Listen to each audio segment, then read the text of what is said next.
I had not yet heard, the world had not yet heard President Biden's speech on the situation in Israel and Palestine, which he tied into the situation in Ukraine as well.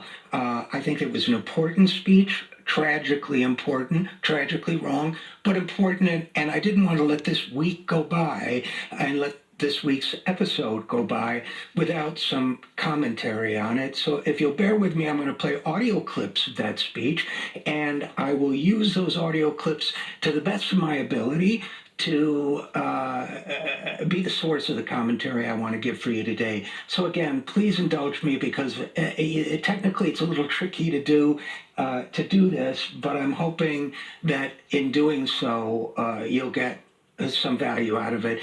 I think we really need to examine that speech and the subtext of that speech very, very carefully. So here goes. Good evening, my fellow Americans. We're facing an inflection point in history. One of those moments where the decisions we make today are going to determine the future for decades to come. I can't argue with the president there. I think that there's no question that these are becoming critical moments in American history and world history, human history, and I'm afraid that we're hurtling down a precipice of conflict and potentially of enormous and incalculable proportion as we do so. So that's why I take this speech so extremely seriously.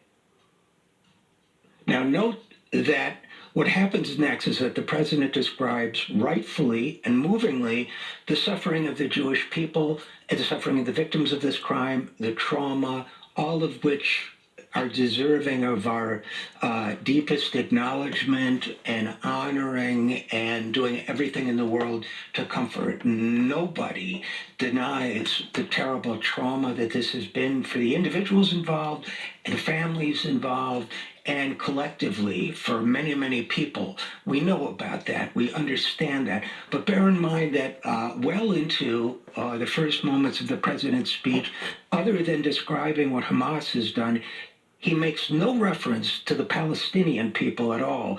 And I have to say, I don't believe that that will go unnoticed, not only among Palestinians, but among people, Muslims everywhere, for example, who see in much of the response to this tragedy a sense that some people, some victims, are more special than others. Let's play another clip.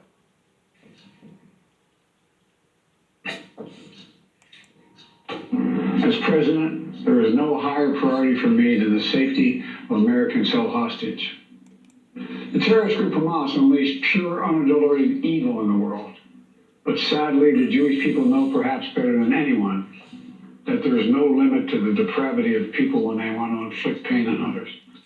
Now, what the president has done here still hasn't mentioned the Palestinian people, except to comment on the pure, unadulterated evil of Hamas.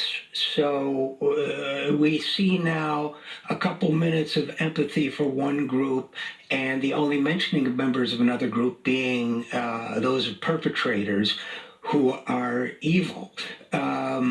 So, I don't think that this, again, goes unnoticed.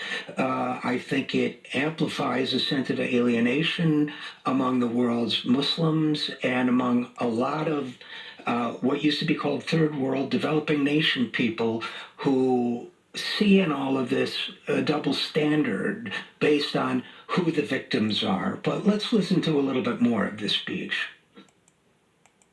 In Israel, I saw people who were strong, determined, resilient, and also angry.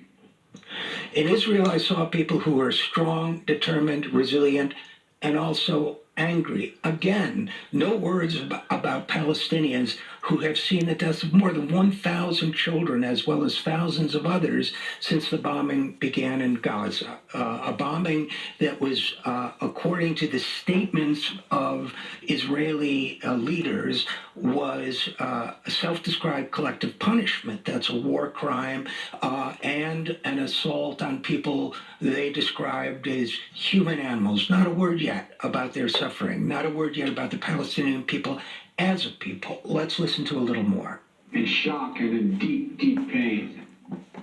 I also spoke with President Abbas, the Palestinian Authority, and reiterated that the United States remains committed to the Palestinian people's right to dignity and to self-determination. Notice the sudden and, to me, shocking shift in tone when he moves to the Palestinians. Nothing about their humanity, nothing about their suffering, nothing about their pain, nothing about the good qualities of them. It becomes businesslike, official. I spoke to their president, who's, by the way, not the president of Gaza because of the political divisions there. And I told him, we'll do what's right. This, to me, again, devastating and sending a signal that I don't think the president really wants to be sending at this point. Now, what did the president of the United States say to the president of the Palestinian Authority? Let's listen. The United States remains committed to the Palestinian people's right to dignity and to self-determination. The actions of Hamas terrorists don't take that right away. Now, that's good, right? I appreciate that he said that. I think it's important to amplify that. Now, he's already created, and again, I'm speaking as a speechwriter, among other things, who knows a little bit about how these things work. He's already tilted the playing field so dramatically in favor of one party, but he is saying the right thing, and I'll give him credit for that. He says the actions of Hamas don't take away the Palestinian people's right to self-determination. Okay, good. He says something else, too. Let's listen along these lines. Like so many other, I'm heartbroken by the tragic loss of Palestinian life, including the explosion.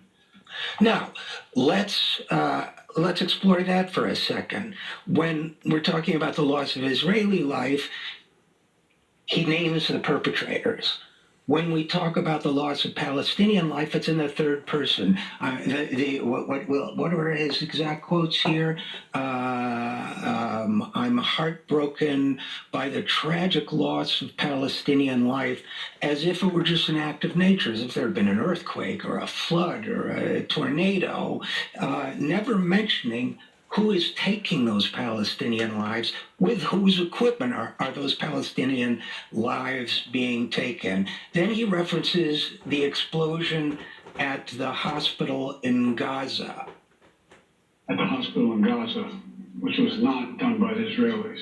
There is no proof that it was not done by the Israelis, first of all. Secondly, I think it's important to look at that issue in broader context. And the broader context is this. According to the World Health Organization, just give me a second while I look up the statistics here, okay?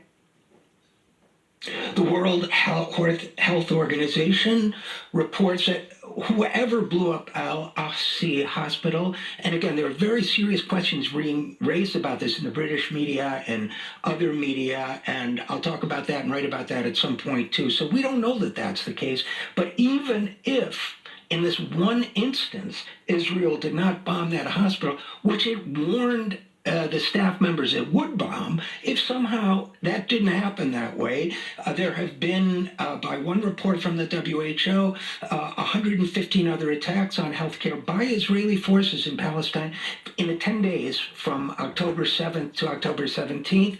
At least 20 hospitals in Gaza City and North Gaza and one hospital in Rafah were told to evacuate, something that's deadly or crippling for patients, severely ill patients, and yet they received repeated evacuation orders from the Israeli military. 77 attacks were also documented against health workers and facilities in the West Bank, 43 of which caused personal physical violence to the workers there. And that same hospital had been under fire already. So all of a sudden we've changed, by mentioning the one incident where there's any question at all, as doubtful as that questioning may be, first of all, he rushes to judgment by saying that Israel didn't do it. We don't know that.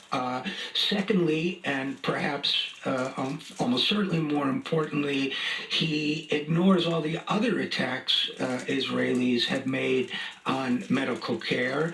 direct and indirect. And by indirect, I mean the blockade, the embargo, the shutting down of electricity, with all that does to people on life support, babies and incubators, and so on. The shutting off of water, with the critical impact that has on health. The blocking of food. You know, it's horrendous. And the fact that Biden does this, it's very much a bait and switch. He uses his proclamations of concern about the rights of Israelis uh, as a kind of pro forma, butt covering exercise.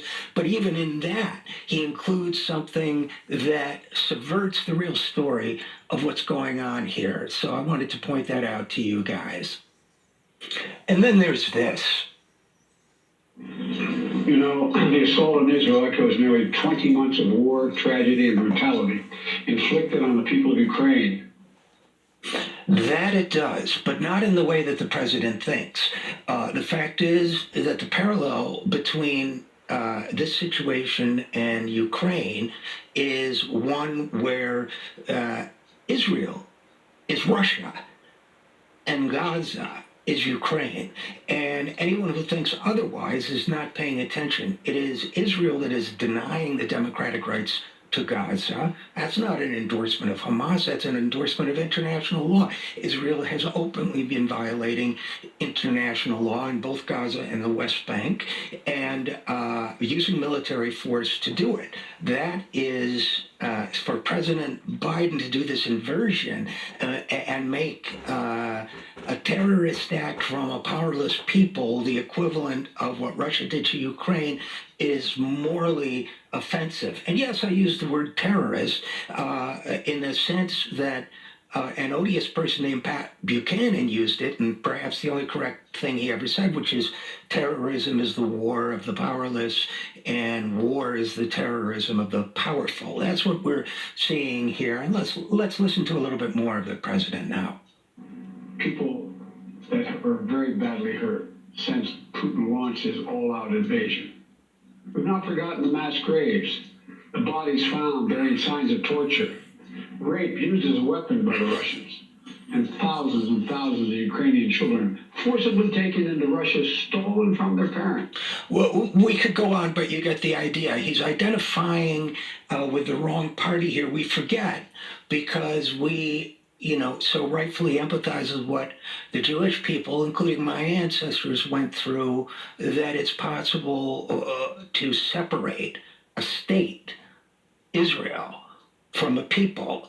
And the people suffered, as the people always suffer in war, but the states behave as states will behave, and Israel is the occupier, the invader, not of its own land. We can have its own conversation about that, but certainly of the lands that should be Palestine's, that it has seized and overcome by force. So let's focus on that too, shall we?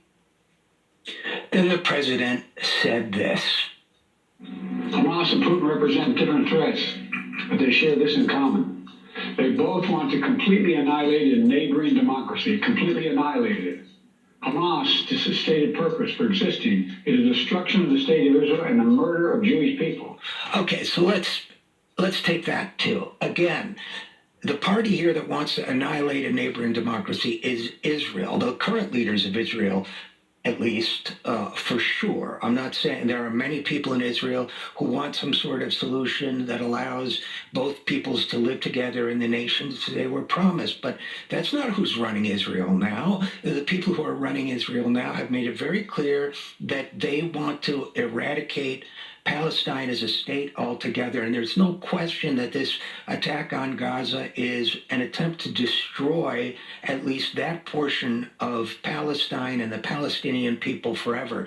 To kill them or drive them out has been the stated goal of most of the members of the Netanyahu government for a very long time, and we can't ignore that.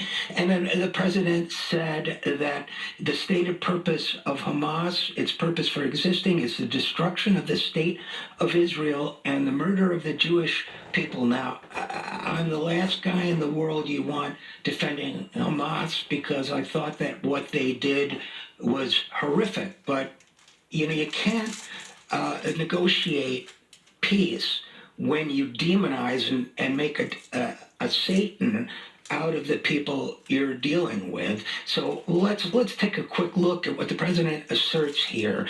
Does it want to annihilate a neighboring democracy? It certainly it did initially when it wrote its charter. Now, what they don't ever tell you or rarely tell you is that it revised that charter in 2017 with a little bit more ambiguous language about whether there can be an Israeli state or not. But let's say that is their position. Do you try to slaughter an entire people over that? And by the way, is the stated purpose of Hamas the murder of Jewish people? That's just well, let me quote from their charter, not because you can say they're lying if you want, but I didn't say, he didn't say that's their real intent. He said their stated intent is the murder of Jewish people. So let's read what their stated intent is as written in their charter. And I quote, this is paragraph 6. Hamas affirms that its conflict is with the Zionist project, not with the Jews because of their religion. Hamas does not wage a struggle against the Jews because they are Jewish, but wages a struggle against the Zionists who occupy Palestine. Yet it is the Zionists who constantly identify Judaism and the Jews with their own colonial project and illegal entity. Okay, so you can agree with that, disagree with that. You can take offense at the use of the word Zionist. You can do whatever you want with it, except say that their stated purpose is the murder of the Jewish people. They've clearly stated that they do not want to murder Jewish people. It also says, by the way, that new charter, in paragraph 17, Hamas rejects the persecution of any human being or the undermining of his or her rights on nationalist, religious, or sectarian grounds. So again, so elsewhere they say that there are people in Palestine of all religions that are Palestinian. So do whatever you want in terms of that information, except misrepresent their stated purpose. Let's listen to a little bit more of what the president has to say here. Okay, give me a second here because I'm working on this. Hamas does not represent the Palestinian people. Hamas uses Palestinian civilians as human shields, and innocent Palestinian families are suffering greatly because. So, okay, he's saying that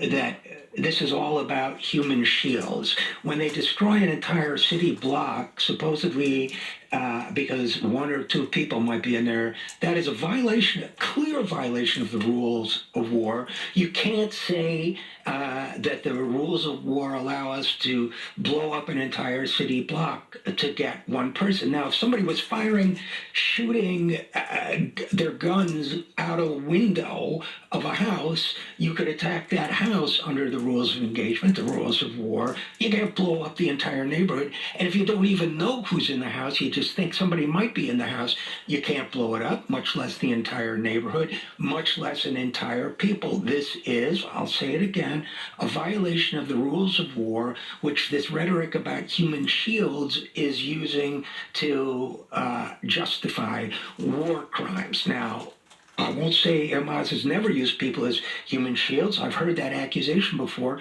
but it's clearly not the case here. And when you have the targeting of hospitals, again, I repeat, the targeting of hospitals, the bombing of mosques, and now a church, which I very much doubt was harboring Hamas by Israeli forces, the use of this human shield business is an under-the-table endorsement of the crimes Israel is committing. So let's go on. Meanwhile, Putin denied. Whoa! Meanwhile, Putin, right there, that's a big pivot, Mr. President. But let's go on. Ukraine has or ever had real statehood. But who is denying statehood here? Mr. President. Yes, I suppose the powerless members of Hamas have sometimes taken the position there should be no Israeli state. But wow, Mr. President, you are really stretching a point to try to link two completely different forces in a single, well, I guess, axis of evil, to use one of your predecessor's words. And that's really the rhetoric of a military state, that every enemy is all enemies or one enemy, and anyone we deem to be an enemy is part of the great evil. This is not a moment of honor for the President of the United States. I know these conflicts can seem far away. And it's natural to ask, why does this matter to America? So let me share with you why making sure Israel and Ukraine succeed is vital for America's national security. Who told the president that this would work? Who told the president that people could be mentally link Israel and Ukraine into the same entity that requires the projection of American military violence directly or indirectly around the world? Who said that? Who said that it's vital for America's national security? You mean if we don't fight Hamas over there, we'll fight them over here? He tries to tie Iranian interference, Russian interference in the region of the Middle East into all this. But the fact is, everything he's doing is strengthening the hand of the people he calls American enemies, whether it's the Chinese, the Russians, the Iranians. This is strengthening them by unifying them against the United States of America. I honestly don't know how he thinks that can go over or what's really on his mind. History has taught us that when terrorists don't pay a price for their terror, when dictators don't pay a price for their aggression, they cause more chaos and death and more destruction. That is certainly true, as we've seen in 75 years of occupation of Palestine, and it's done nothing for the Israelis, as we now know. If you really believe in peace and security for Israelis, even if you have no feelings of compassion or humanity for the Palestinian people, do you really think this is the way to get it? Let's listen to the president again. It has been the cornerstone of American security. And if Putin attacks a NATO ally, we will defend every inch of NATO which the treaty requires and calls for. We'll have something that we do not seek. Make it clear, we do not seek. We do not seek to have American troops fighting in Russia or fighting against Russia. Now, first of all, scary, scary, scary. Biden's policy has always stated clearly, we will not send American troops to fight in Ukraine. Now he says we do not seek to send American troops to fight in Ukraine, which is very different. In fact, he said something even scarier. Listen carefully. He said, we do not seek to have American troops fighting in Russia or against Russia. This government, the United States government, is playing with nuclear war. Let's see what else the president had to say. The United States and our partners across the region are working to build a better future for the Middle East. You know, if current events came with a laugh track, somebody would cue it right now, because the people in the Middle East do not feel that. They do not see it. They do not believe it. They see a government that has consistently worked against their interests, a government that helped overthrow the advances made by the Arab Spring, a government that only allies itself with wealthy Middle Easterners like the Saudi so-called royal family and its brutal war of attrition against Yemen, on and on and on. A country that destabilized Syria and gave rise to ISIS, a country that caused 1 million civilian deaths in Iraq in retaliation for an attack that had nothing to do with Iraq. So the fact that the President of the United States and a representative of the head of the Democratic Party can make such a statement, to me, is nothing short of I'm at a loss for words. Mind-boggling, I guess I would say.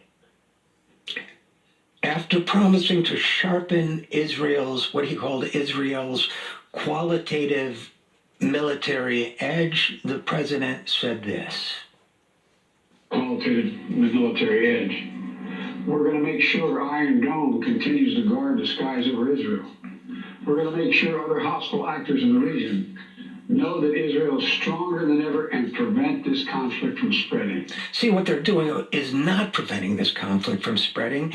They're ensuring that the conflict will spread and that the bitterness toward the United States throughout, as I say, not just the Middle East, but the developing world will deepen. And now here's what he says next.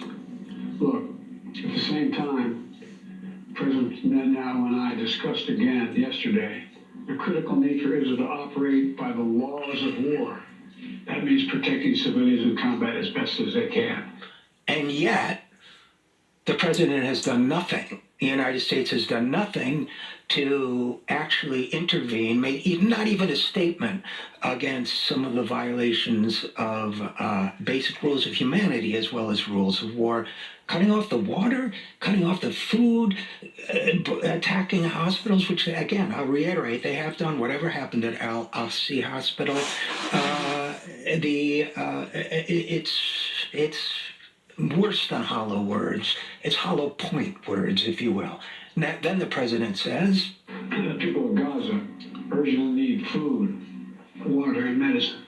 But he has made none of its billions of dollars of aid to Israel contingent on giving them food, water, or medicine. The other day he was boasting that he was arranging 20 trucks filled with humanitarian aid for the people of Gaza. Now, as I speak, I've heard nothing to suggest that those trucks have reached their destination, but okay, 20 trucks, let's do the math. For 2.1 million people trapped in an open-air concentration camp without water or food, that comes out to one relief truck for every 105,000 people in Gaza. Is that something to brag about? Really, Mr. President?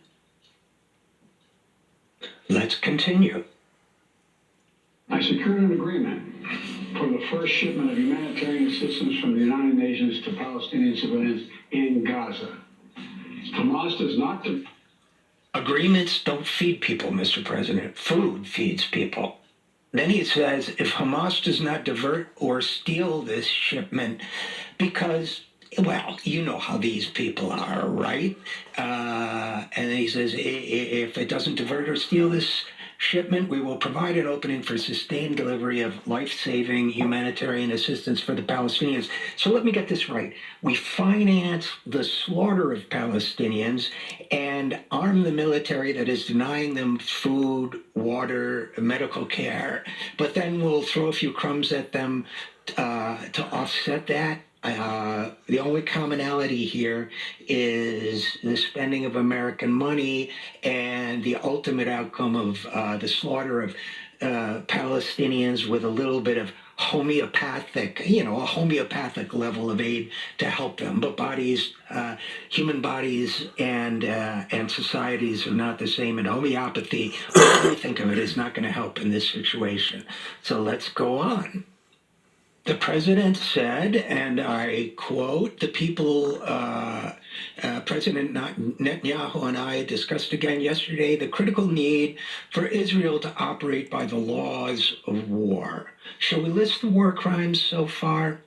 I will. Okay, fasten your seatbelts. First of all, who made the following statement? Hamas or Israel? Quote, it is an entire nation out there that is responsible. It is not true that this rhetoric about civilians not being aware, not involved. It's absolutely not true, end quote. Collective punishment, collective blaming of people. If you guessed Hamas, which killed Israeli citizens, you were wrong. You got the buzzer. If you suggested Israeli President Isaac Herzog, you were right. He said it at a press conference. How's that any different from the rationale of any terrorist? Beats me.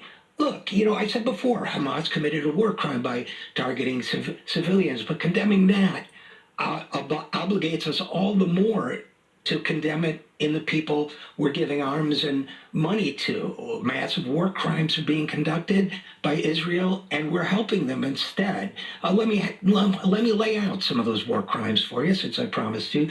The Geneva Convention state in Article 50, Paragraph 1, that, quote, the presence within the civilian population of individuals who do not come within the definition of civilians, that means combatants, does not deprive the population of its civilian character, end quote. In other words, you don't have the right to bomb a city block or a hospital or a mosque because you think there might be a combatant in there. Article 8 of the Rome Statute of the International Criminal Court defines the following as war crimes. Quote unquote, intentionally using starvation of civilians as a method of warfare by depriving them of objects indispensable to their survival, end quote. I would say that food and water and medicine are objects vital to their survival, wouldn't you? Okay, war crime. Here's another quote. Intentionally directing attacks against civilian objects which are not military objectives, end quote. Medical facilities, schools, mosques, so on. Then, in terms of attacking hospitals, as the British Medical Journal reported, it's hard to prosecute people for the war crime of attacking hospitals because usually you can't prove whether the attack was deliberate. But Israeli officials have very helpfully removed that obstacle. When they ordered Gaza hospitals to move their patients, which they did, you remember, more than 20 times, they made it clear they intended to attack them. Therefore, the war criminals have already admitted their own guilt. And as the New York Times reported, quote, at Al-Shifa Hospital, that's one of the hospitals that got these warnings, patients included 70 people on ventilators, 200 receiving dialysis, and many babies in incubators, end quote. So we've got an admission of war crimes there. Here's another quote from the ICC Rome Statute, quote, declaring that no quarter will be given, end quote, meaning that no mercy will be shown. Quote, Israeli Defense Minister Gallant, quote, we are dealing with human animals and will act accordingly, end quote. Another war crime is collective punishment, which was spelled out in that comment from Herzog that the entire nation of Palestine is guilty. Here's another war crime, quote, the deportation or transfer of all or parts of the population of the occupied territory to within or outside this territory, end quote. Remember, we just heard an order that 1 million Gazans had to move or face death. Now, if we move beyond Gaza itself into the West Bank, there's a whole other litany of war crimes, quote, destroying or seizing the property of an adversary unless such destruction or seizure it be imperatively demanded by the necessities of the conflict, end quote. We've all seen the Israeli policy of tearing down the homes of any family member accused of engaging in violence. Clear war crime. Quote, the transfer directly or indirectly by the occupying power of parts of its own civilian population into the territory it occupies, end quote. This 100% applies to the West Bank settlements, which are not only tolerated but are financially subsidized by the Israeli government. These war crimes also include this, quote, journalists engaged in dangerous professional missions in areas of armed conflict shall be considered as civilians, end quote. Even before October 7th, 20 journalists had been killed by the Israeli military, including an American citizen killed by an American bullet, and nobody was punished for any of these killings. Since October 7th, 15 journalists have been killed in Palestine. So in terms of this relocate, look, I can go on, but you get the idea. And yet we have another member of the U.S. Government, a Biden appointee in the State Department, saying that it's quote-unquote armchair quarterbacking to tell Israel how to wage this war, even though we're funding it, backing it, encouraging it, and defending it from UN resolutions calling for a ceasefire or humanitarian aid, but still, it's up to them. So I could go on with war crimes. I suppose we should continue, however, with the president's speech. Before we do, I will quote Doctors Without Borders, as quoted on NPR, as saying, quote, hospitals have also run out of painkillers. The IT, meaning Doctors Without Borders, says the wounded, many of them children, are left screaming in pain, end quote. Oh, I'm sorry. Was I armchair quarterbacking? Forgive me. Let's go back and wrap up with the speech, shall we? Let me be clear about something. We send Ukraine equipment sitting in our stockpiles.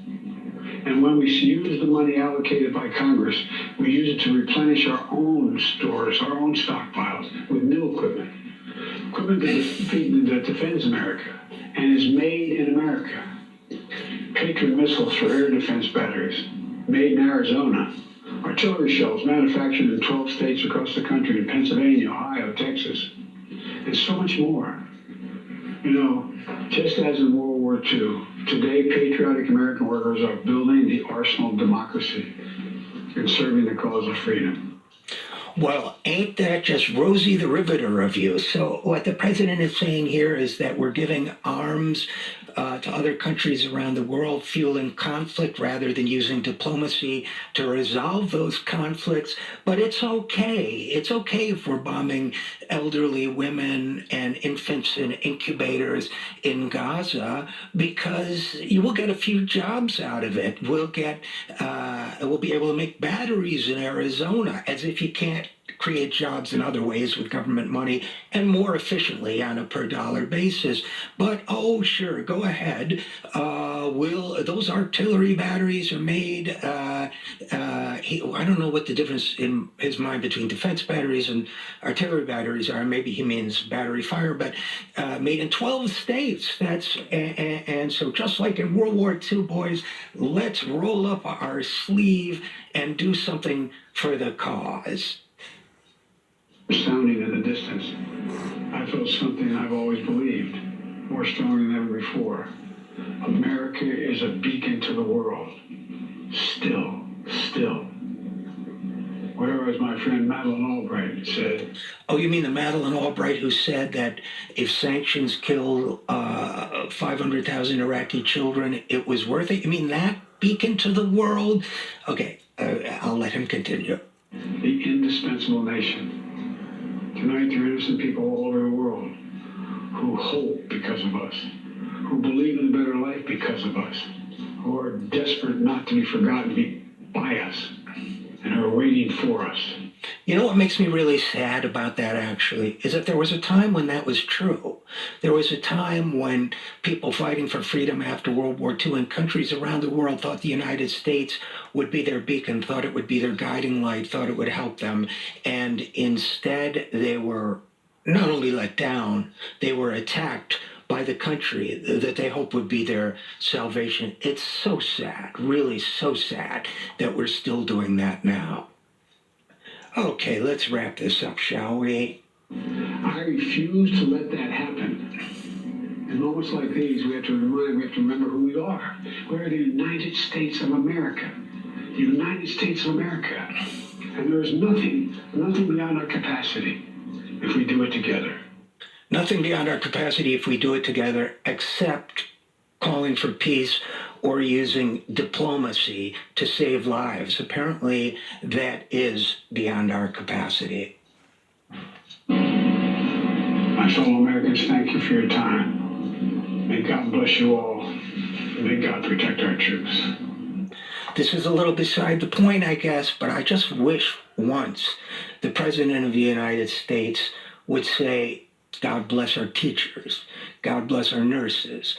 God bless the people who are on the front lines of the COVID crisis every day, risking their lives. I wish he would say, God bless all of those people who sacrifice for what is true and just and right, even if it earns them contempt from all sides because we need that kind of moral standard now. It is unfortunately shockingly lacking in the President of the United States. This president, this party have learned nothing in the last 60 years since we entered Vietnam about the self-destructive nature of its insatiable appetite for military violence and military domination. I fear we are entering yet another cycle of increasing violence, and throughout it all will remain the fear of nuclear devastation.